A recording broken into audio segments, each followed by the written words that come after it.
Radhe Radhe YouTube family, कैसी है हमारी यूट्यूब फैमिली। आज है एकादशी, पटशिला एकादशी। तो सभी को पटशिला एकादशी की हार्दिक शुभकामनाएं। तो देखिए, ये है हमारे भोलेनाथ, इनकी कर दी हमारी बेटी ने पूजा। ये है हमारा गौ माता का भोग। तो हम सुनेंगे कहानी। और हमारे घर में ना हो गई है सोबर।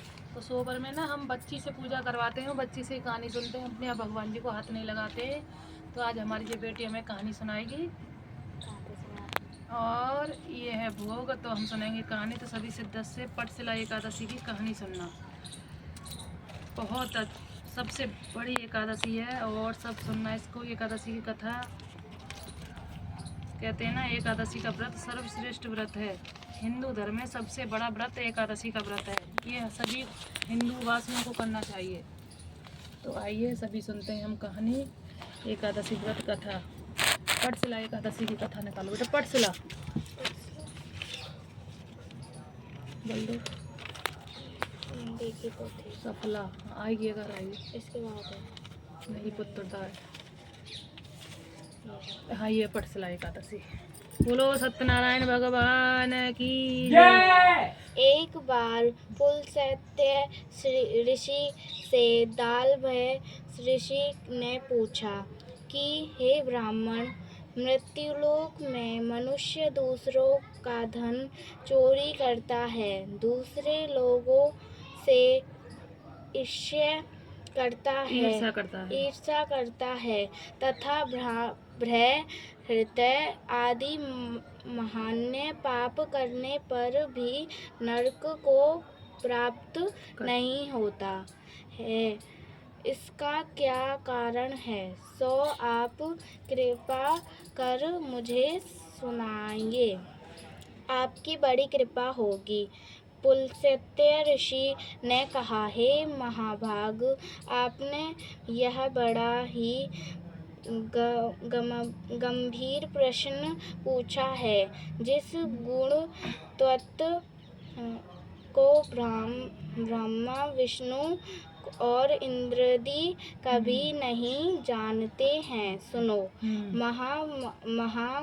महा के प्रारंभ से ही मनुष्य को स्नान आदि से समर्था शुद्ध रखना चाहिए। काम, क्रोध, मोह, लोभ, ईर्ष्या आदि को त्याग कर इंद्रियों को वश में करके अभिमान छोड़कर भगवान का रमण करते रहना चाहिए। और मूल नक्षत्र में स्नान आदि से शुद्ध होकर ऐसा गोबर ले जो जमीन पर न गिरे, उसमें तिल और कपास मिलाकर कपड़े उपले बनाना चाहिए। तब उन कपड़ों से 108 बार हवन करें। यदि उस दिन द्वादशी और मूल नक्षत्र हो तो संयम के साथ रहना चाहिए। फिर एकादशी जो कृष्ण पक्ष की हो, उस दिन व्रत करें और रात्रि को जागरण करें व उन कपड़ों पर हवन करें। इस एकादशी को षष्ठला एकादशी कहते हैं। दूसरे दिन धूप, दीप, नैवेद्य से भगवान का पूजन करना चाहिए और खिचड़ी का भोग लगाकर उसी दिन भगवान कृष्ण का पूजा विधि विधान से करना चाहिए तथा पैठा, नारियल या सुपारी सहित अर्घ्य देखकर स्तुति करनी चाहिए। उपरोक्त चीजों का अभाव होने पर केवल सुपारी से भी अर्घ्य दे दे। हे भगवान, आप अक्षरण शरण हो, संसार में डूबते और उद्धार कीजिए।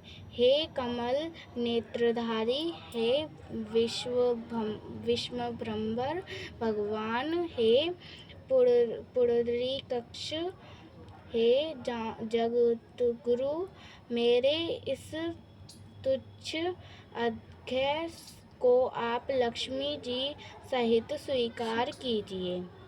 तप्त सचते विश्व को जल भरा कुंभ प्रदान करना चाहिए तथा श्याम गाय और तिल पात्र दान करना चाहिए। तिल दान और भोजन दोनों ही श्रेष्ठ कहे जाते हैं।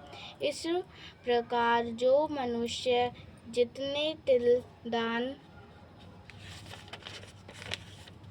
करता है वह उतने ही सहस्र वर्ष तक स्वर्ग में निवास करता है। 1 तिल स्नान, 2 तिल का हवन, 3 तिल का भोजन, 4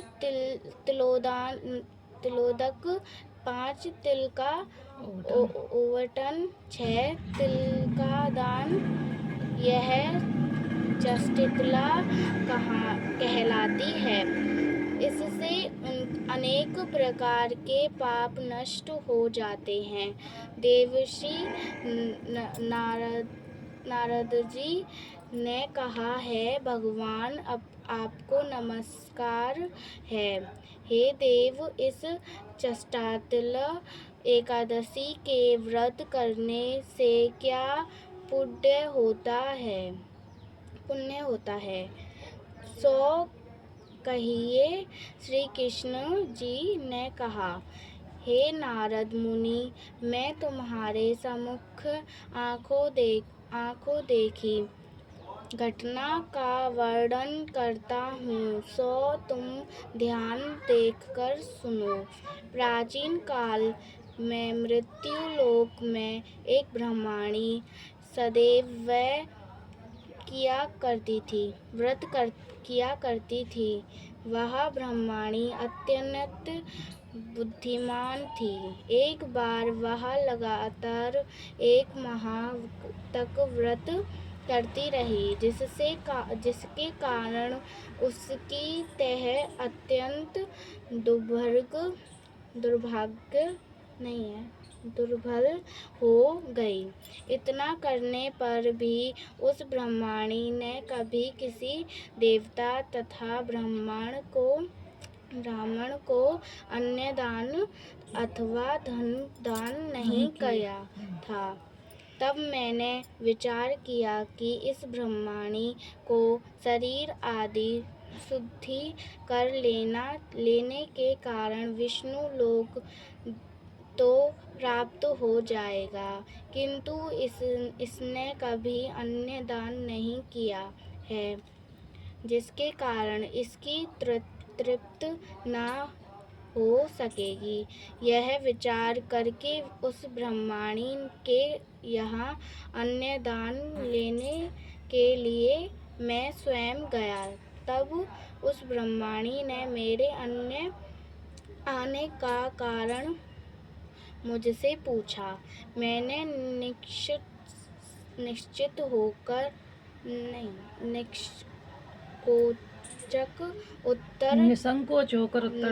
निसंकोच होकर उत्तर देते हुए कहा, मुझे अन्न की भिक्षा चाहिए। मेरे इस प्रकार कहने पर उस ब्रह्मणी ने क्रोधित हो माटी का डेला उठाकर मुझे दे दिया। तब मैं उस माटी के डेले को लेकर स्वर्ग वापसी चला गया।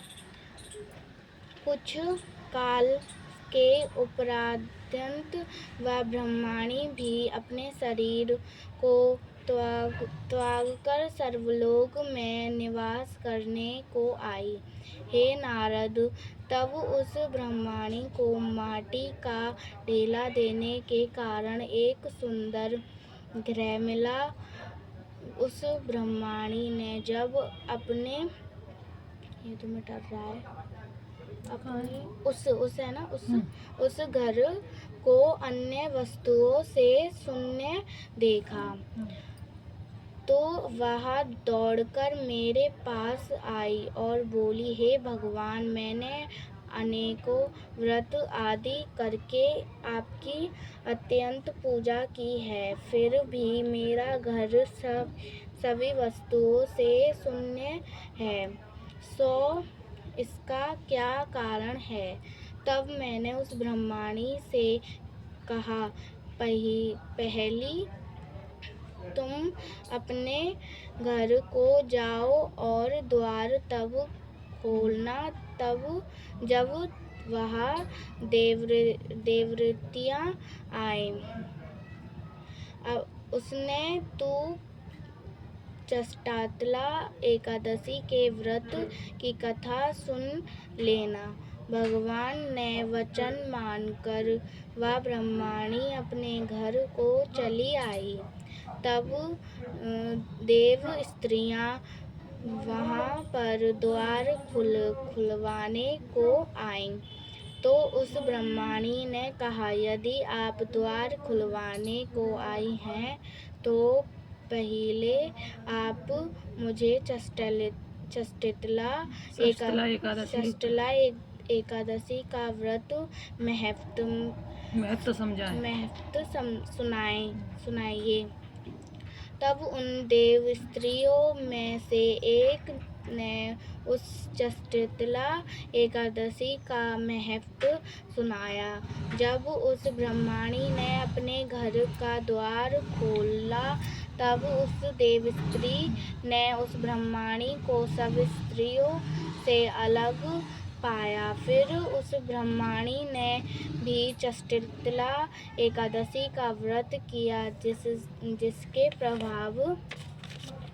जिसके प्रभाव से उसका घर भी धन धान्य सोना चांदी आदि से परिपूर्ण हो गया। अंत मनुष्य को चाहिए कि मूर्खता को त्याग कर चष्टला एकादशी का व्रत शास्त्रों के विधि विधान सहित करें।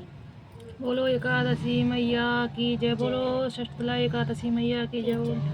श्रीमन्नारायण नारायण हरि हरि भगवन नारायण नारायण हरि हरि परम धन नारायण नारायण हरि हरि हरि हरि हरि हरि श्रीमन्नारायण नारायण हरि हरि परम धन नारायण नारायण हरि हरि हरि हरि